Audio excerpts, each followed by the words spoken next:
প্রত্যেককেই নমস্কার।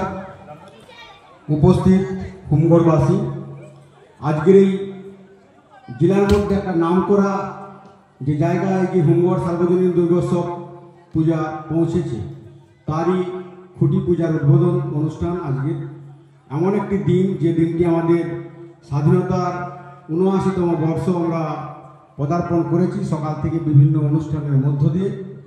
তো মায়ের চরণতলে দাঁড়িয়ে এবং সর্বোপরি আজকের এই খুঁটি পূজার, যাকে আমরা আমাদের মঞ্চে তার প্রতিকৃতি পেয়েছি, দেশের জন্য যিনি প্রাণ দান করেছেন সেই সুনীল বাবুর প্রতি শ্রদ্ধা এবং তার পরিবারের প্রতি সমবেদনা জ্ঞাপন করেই বলতে চাই যে আজকের এই খুঁটি পূজার যে আনুষ্ঠানিক সূচনা হলো দুর্গাপূজার, এই হুমগড় সার্বজনীন, যেটা আগেই বলেছি যে জেলার মধ্যে একটি নাম করা এক প্রথম শ্রেণীরই একটি পূজা। আমাদের এই গ্রাম বাংলার বুকে হুমগড়ই প্রথম দেখিয়েছিল যে জেলাকে পরাজিত করে গ্রাম আরও সেই জায়গায় যেতে পারে, সেটা হুমগড় সার্বজনীন দেখিয়েছে। যার জন্য আজকের এই অনুষ্ঠান আমাদের রায়শেখরদা, অভিরামদা আছেন, সর্বোপরি সৌরভ আছে, এবং আজকের এই সঞ্চালক আমার বন্ধুসম সন্দীপ সহ, যে হুমগড় সার্বজনীন দুর্গোৎসব পূজা কমিটি হুমগড়বাসী যেভাবে এই পূজাটায় মেতে উঠেন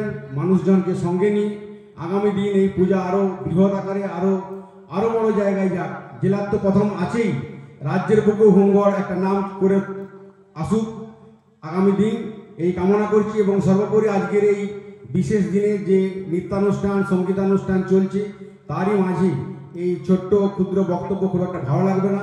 আমরা প্রত্যেকেই হুমগড় সার্বজনীন দুর্গোৎসব পূজা কমিটির সঙ্গে থাকবেন, আগামী দিন আরও ভালো কিছু করবেন এই আশা প্রত্যাশা রেখে প্রত্যেককে আরেকবার ধন্যবাদ, অভিনন্দন জানিয়ে আমি আমার কথা শেষ করছি।